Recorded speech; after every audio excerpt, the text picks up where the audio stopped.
പ്രതിപക്ഷ ഉപനേതാവ് പദവിയെ സംബന്ധിച്ചുള്ള തർക്കം CPM-CPI ബന്ധത്തെ മാത്രമല്ല വഷളാക്കിയിരിക്കുന്നത്, മുന്നണിയിലാകെ അതൊരു അസ്വസ്ഥത ഉണ്ടാക്കിയിരിക്കുകയാണ്. ഇത് സംബന്ധിച്ച് സംസാരിക്കാൻ CPI മുതിർന്ന നേതാവ് C. ദിവാകരൻ മനോരമ ന്യൂസിനൊപ്പം ചേരുന്നു. പ്രതിപക്ഷ നേതാവ് പിണറായി വിജയൻ പറഞ്ഞു കഴിഞ്ഞു, പ്രതിപക്ഷ ഉപനേതാവാകുന്നെങ്കിൽ അതൊരു CPM നേതാവ് തന്നെ ആയിരിക്കും. ഇനിയപ്പോൾ ചർച്ചകൾക്ക് പ്രസക്തിയുണ്ടോ?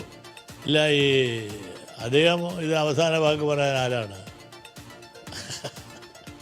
അതായത് കേരളത്തിൻ്റെ രാഷ്ട്രീയം ചെന്ന് നിൽക്കുന്ന ഏറ്റവും ബുദ്ധിമുട്ടുള്ള ഒരു സമീപനമാണ് പലപ്പോഴും അദ്ദേഹത്തിൻ്റെ ഭാഗത്തു നിന്ന് വരുന്നത്. അതൊന്നും വരാൻ പാടില്ലാത്തതാണ്. മുന്നണിയെ കൊണ്ടുപോകേണ്ടതും മുന്നണിയിൽ വിട്ടുവീഴ്ച ചെയ്യേണ്ടതും CPM-കാരാണ്. CPM-ൻ്റെ കയ്യിലിരിക്കുന്നൊരു അവകാശമേ അല്ല ഉപനേതാവ് എന്ന് പറയുന്നത്. ഇല്ല എന്നുണ്ടെങ്കിൽ പിന്നെ അവരെന്തിനാണ് ഇങ്ങനെ കിടന്ന് ബഹളം വെക്കുന്നത്? ഞങ്ങളില്ലാത്തവരാണ് ചോദിച്ചെന്നല്ലേ അവർ പറയുന്നത്. ഇല്ലാത്തവരാണ് പിന്നെ എന്തിനാണ് ബഹളം വെക്കുന്നത്? അതുകൊണ്ട് ഒരാൾ പറയുന്നു അങ്ങനെ ഇല്ല, തരില്ല, തരാൻ അദ്ദേഹത്തിൻ്റെ കാര്യം ചർച്ച ചെയ്യണം. ചർച്ച ചെയ്യാതെ അങ്ങനെ പറയുന്നത് ശരി. അത് ഒരു ഇടതുപക്ഷ മുന്നണി ഇന്നത്തെ സാഹചര്യത്തിൽ അങ്ങനെ ഒരു നിലപാട് CPM എടുക്കുന്നതിനോട് പൊതുവേ ജനങ്ങൾക്കും യോജിപ്പില്ല, ഞങ്ങൾക്ക് പണ്ടേ യോജിപ്പില്ല. ഞങ്ങളൊരു വിഷയം ഉന്നയിച്ചു, അത് ആരെങ്കിലും എവിടെയെങ്കിലും വെച്ച് അത് സാധ്യമല്ല എന്ന് പറയാൻ ആരെയും ചുമതലപ്പെടുത്തിയിട്ടില്ല. അതിൻ്റെ ഭാഗങ്ങളുള്ളത് ചർച്ച ചെയ്യണം, അതിന് രമ്യമായ ഒരു പരിഹാരം കാണാൻ കഴിയുമെന്നാണ് ഞങ്ങളുടെ വിശ്വാസം. ഇത് നമ്മളെ ദിവാകരൻ സഖാവല്ലേ? ഏത് ദിവാകരൻ സഖാവ് നിങ്ങൾ ഓർക്കുന്നില്ലേ? പണ്ട് ജാഥ നടത്തിയപ്പോൾ ഉച്ചക്ക് ഉണ്ണാൻ വേണ്ടിയിട്ട് സഖാവിൻ്റെ വീട്ടിൽ ചെന്നപ്പോൾ അവിടെ ചൂരമീനായത് കാരണം പിണറായി വിജയൻ എഴുന്നേറ്റ് പോയത്. നെയ്മീൻ അഥവാ അയക്കൂറ കിട്ടാത്തതിൻ്റെ ഫലമായിട്ട് ഭക്ഷണം പോലും കഴിക്കാതെ എഴുന്നേറ്റ് പോയ പിണറായി വിജയനെ ഓർക്കുന്നില്ലേ?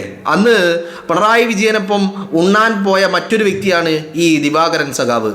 ഇന്നെന്തേ ദിവാകരൻ സഖാവിന് ഇങ്ങനെ ഒരു ഒരു മാനസാന്തരം എന്താണ്? ഇപ്പോൾ ഒരു കാര്യം മനസ്സിലായിരിക്കുന്നത്, തോറ്റ് തുന്നമ്പാറി 35 സീറ്റ് എന്ന് പറഞ്ഞാൽ കേരളത്തിൻ്റെ ചരിത്രത്തിൽ ഏറ്റവും മോശമായ തോൽവി. ആ തോൽവി ഏറ്റുവാങ്ങിയിട്ടും അതിനുശേഷവും ആകെയുള്ള 2 സീറ്റാണ്, ഒരു പ്രതിപക്ഷ നേതാവ് മറ്റൊരു ഉപനേതാവ്. ഇതിനു വേണ്ടിയിട്ട് ഇപ്പോൾ തല്ലുകൂടുകയാണ്. പിണറായി വിജയനാണെങ്കിൽ പ്രതിപക്ഷ ഉപനേതാവിൻ്റെ കസേരയിൽ മരുമോൻ റിയാസിനെ ഇരുത്തായിട്ട് ഒരു സമാധാനമില്ല. കാരണം കയ്യിൽ നിന്നുള്ളതൊക്കെ ഇങ്ങനെ നഷ്ടപ്പെട്ടുകൊണ്ടിരിക്കുക. അപ്പോൾ അതിനിടയിൽ വീട്ടിലാണെങ്കിൽ പ്രശ്നത്തോട് പ്രശ്നം, വീട്ടിലാണെങ്കിൽ റൈഡോട് റൈഡ്. ഇടക്കിടക്ക് മകളെ വിളിക്കുന്നു, ചോദ്യം ചെയ്യുന്നു. ഇടക്കിടക്ക് മകളുമായി ബന്ധമുള്ള ബിസിനസ് പാർട്ട്നേഴ്സായിട്ടുള്ള പല ആളുകളെയും വിളിക്കുന്നു, ചോദ്യം ചെയ്യുന്നു. ഡയറി എടുത്തു കൊണ്ടുപോകുന്നു, പത്രക്കുറിപ്പിറക്കുന്നു. അങ്ങനെ പല അർത്ഥത്തിൽ അസ്വസ്ഥനാണ് പിണറായി സഖാവ്. പല രീതിയിൽ അങ്ങനെ അസ്വസ്ഥനായി നിൽക്കുമ്പോഴാണ് ഇപ്പുറത്ത് നിന്ന് CPI-കാരൻ എൻ്റെ കസേര എവിടെ എന്ന് അന്വേഷിച്ചു കൊണ്ടേയിരിക്കുന്നത്. ആ ദിവാകരൻ സഖാവിന് ഇപ്പം എന്താണ് സംഭവിച്ചിരിക്കുന്നത്? പിണറായി വിജയനാണെങ്കിൽ CPI ഒരു ഭാഗത്ത് നിന്ന് കയർ പൊട്ടിക്കുന്നു, മറുപുറത്ത് നിന്ന് CPM-മാർ കയർ പൊട്ടിക്കുന്നു. എല്ലാം ഒരു കസേരയെ ചൊല്ലിയാണ്. പിണറായി വിജയനെ പ്രതിരോധിക്കാൻ വേണ്ടിയിട്ട് ശിവൻകുട്ടിയും ജോയിയെ പോലെയുള്ള മോഹനെ പോലെയുള്ള ആളുകൾ ഒരു ഭാഗത്തുണ്ട്. എന്നാൽ ഇപ്പുറത്ത് ദിവാകരൻ അടങ്ങുന്ന സംഘം CPI-യുടെ ബിനോയ് വിശ്വവും ദിവാകരനും അടങ്ങുന്ന ഒരു സംഘവും മറുപുറത്തുമുണ്ട്. K. രാജനുണ്ട്, P. പ്രസാദ് ഉണ്ട്, അങ്ങനെ എല്ലാവരുമുണ്ട്. അപ്പം ഞാനിങ്ങനെ ആലോചിക്കുന്നത്, ഭരണം നഷ്ടമായി, കേരള പൊതുസമൂഹത്തിന് മുന്നിൽ തോറ്റു തുന്നം പാറി, എല്ലാ അർത്ഥത്തിലും നാണം കെട്ട് മാനം കെട്ട് തെരഞ്ഞെടുപ്പിൻ്റെ പ്രചരണ ഘട്ടങ്ങളിൽ മുന്നോട്ട് വെച്ച അവകാശവാദങ്ങളും വെല്ലുവിളികളും വീരവാദങ്ങളും എല്ലാം തകർന്ന് തരിപ്പണമായി എന്ന് പറഞ്ഞാൽ തല ഉയർത്തി നോക്കാൻ പോലും കഴിയാത്ത അവസ്ഥയിൽ ഇങ്ങനെ നാണം കെട്ട് നടക്കുന്ന ആളുകൾ യഥാർത്ഥത്തിൽ പറഞ്ഞാൽ ഒരു പ്രതിപക്ഷ ഉപനേതാവ് എന്ന് പറഞ്ഞ ഒരു പദവി പോലും ഉണ്ടോ എന്നുള്ളത് സംശയമാണ്. ഇനി ഉണ്ടെങ്കിൽ താൽക്കാലികം വേണമെങ്കിൽ ഒരു പേരിന് അങ്ങനെ ഒരു പദവി ഉണ്ടാക്കാം. അപ്പോൾ അങ്ങനത്തെ ഒരു കസേരക്ക് വേണ്ടിയിട്ട് ഇങ്ങനെ തമ്മിൽ തല്ലാണ്. ആലോചിക്കണം. ഞാൻ ഇന്നലെ മുഹമ്മദ് റിയാസ് മരുമോൻ്റെ ഒരു തെരഞ്ഞെടുപ്പ് പ്രചരണ ഘട്ടത്തിലെ ഒരു ഇൻ്റർവ്യൂയുടെ ഒരു ഭാഗം നിങ്ങളുടെ മുന്നിൽ വെച്ചിട്ടുണ്ടായിരുന്നു അല്ലേ? ഇപ്പോൾ തോറ്റു തുന്നം മാറിയ സഖാക്കൾ തമ്മിൽ തല്ലുക. അപ്പോൾ മരുമോൻ അന്ന് പറഞ്ഞത് കോൺഗ്രസിലും UDF-ലും തമ്മിൽ തല്ലാണ്. ഇതൊക്കെ ജനങ്ങൾ കാണുന്നുണ്ട്. അപ്പോൾ പ്രതിപക്ഷത്തിരിക്കുമ്പോൾ തമ്മിൽ തല്ലുന്ന ആളുകളാണെങ്കിൽ പിന്നെ അവരെ എങ്ങനെയാണ് ഈ പറയുന്ന ഭരണപക്ഷത്തേക്ക് ജനങ്ങൾ എത്തിക്കുക എന്നുള്ളതാണ് ചോദ്യം.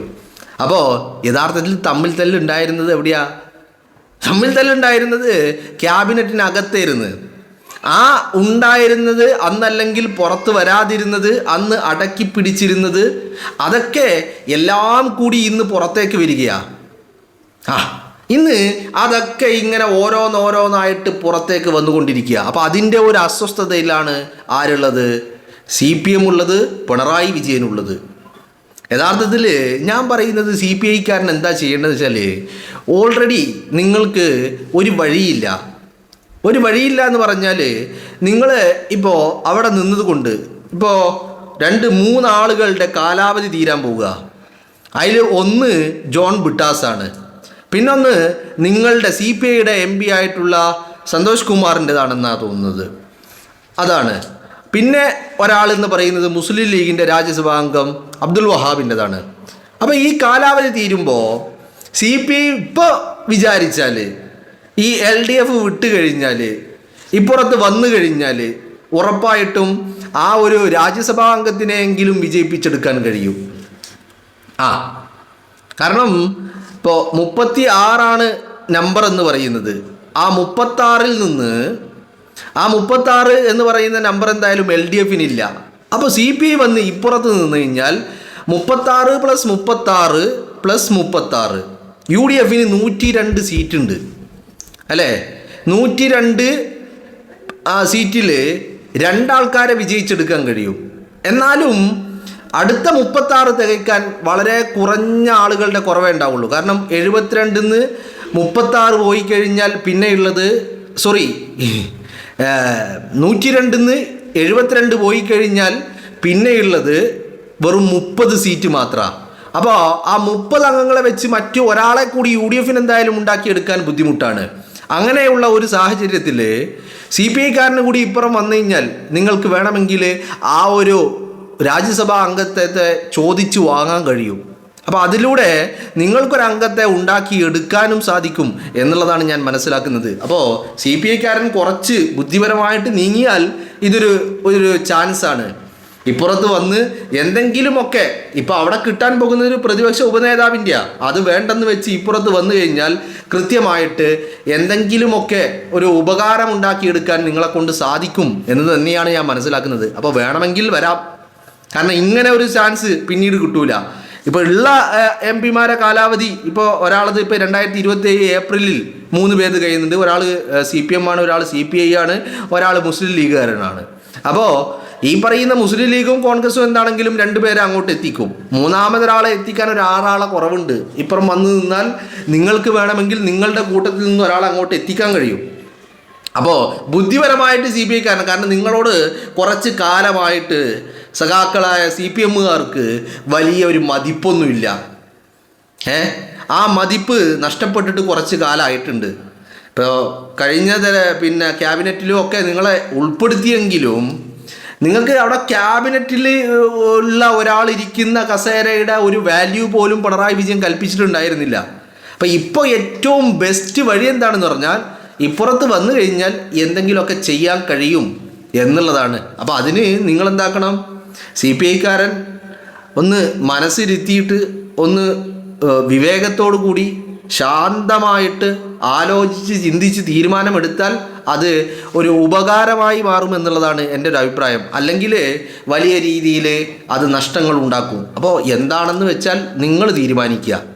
അല്ലാതെ ഈ കിടന്ന് അടിയുണ്ടാക്കിയിട്ടോ അല്ലെങ്കിൽ പിന്നെ നിങ്ങളെ ഈ സമ്മർദ്ദം കൊണ്ട് നിങ്ങൾക്ക് നിങ്ങളുടെ ഉപനേതൃ പദവി ഉണ്ടാക്കിയെടുക്കാൻ കഴിയണം. അപ്പോഴും ഒരു കാര്യം ആലോചിക്കേണ്ടത്, ഇപ്പോൾ ഒരു ഉപനേതാവ് ഉണ്ടായി എന്ന് കരുതിയിട്ട് നിങ്ങളുടെ അംഗബലം കൂടാൻ പോകുന്നില്ല.